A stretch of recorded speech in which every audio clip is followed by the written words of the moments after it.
In this video, we're going to graph the quadratic equation y equals negative 3x squared plus 6x plus 5.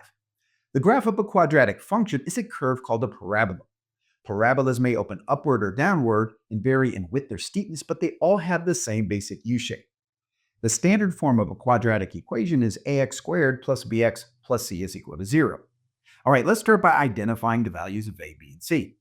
From the equation, a equals negative 3, b equals 6, and c is 5. We will need these values at different times during the solving process. All right, now what we're going to do is find what is called the axis of symmetry. The axis of symmetry cuts our U-shaped parabola into two equal parts. This vertical line will allow us to locate the minimum or maximum point of the parabola, known as the vertex. It also allows us to reflect points across the line to identify additional points on the graph. We use the formula x equals negative b divided by 2a to find the axis of symmetry. Let's substitute 6 for b and negative 3 for a. That gives us x equals negative 6 over 2 times negative 3, which is simplified to positive 1. So the axis of symmetry is the vertical line x equals positive 1. So just draw a vertical line that goes through 1 on the x-axis. All right, next we're going to find the vertex of our parabola. Since our a value is negative, the parabola opens downwards, which means the vertex is a maximum point, like the top of a hill. If a were positive, the parabola would open upward and the vertex would be a minimum like the bottom of a valley. Because the vertex always lies on the axis of symmetry, we use the x value from that line. In this case, x is equal to positive 1 and plug it into the equation to find the corresponding y value.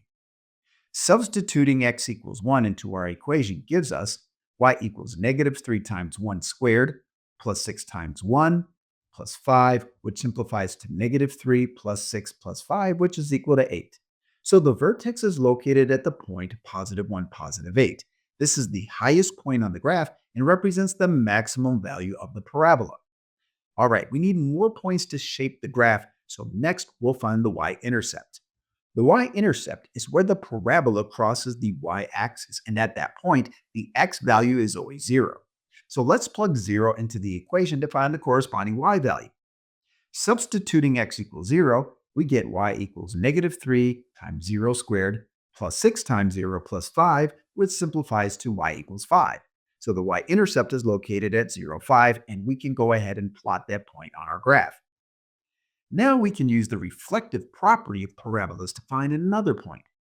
Parabolas are symmetric with respect to their axis of symmetry, meaning that for every point on one side of the axis, there is a matching point on the other side at the same distance from the axis and at the same height. Well, we just found the y-intercept at 0, 5. This point is located 1 unit to the left of the axis of symmetry. To reflect it, we go 1 unit to the right of the axis, and that lands us at the point 2, 5. These 2 points are perfectly balanced on either side of the axis of symmetry. All right, now let's find a couple of more points to help us refine the shape of our parabola. Looking at the left side of our graph, it seems the parabola will stay somewhere in between the x values of negative 2 and 0, so let's go ahead and just plug negative 1 in for x and see what y value we end up getting. Plugging in negative 1 for x, we get the equation y equals negative 3 times negative 1 squared plus 6 times negative 1 plus 5. Which we can simplify to negative 3 minus 6 plus 5, which is equal to negative 4. So an input of negative 1 gives an output of negative 4. Because this point is 2 units to the left of our axis of symmetry, we can reflect that point 2 units to the right of the axis, resulting in a point located at 3, negative 4. Now that we have 5 points, we can draw a smooth curve through them to complete our parabola. All right, let's go ahead and just review with a quick summary of what you need to do to graph a parabola. You need to identify the values of a, b, and c from the given equation. Then we use the formula x equals negative b divided by 2a to find the axis of symmetry and plug the resulting value into the equation to find the vertex. Next, we plug 0 into our equation to find the y-intercept and reflect that resulting point across the axis of symmetry. Then we choose additional x values as needed to refine our graph, solve for y, and reflect those points as well. Then we simply connect all of the resulting points with a smooth curve to complete the parabola.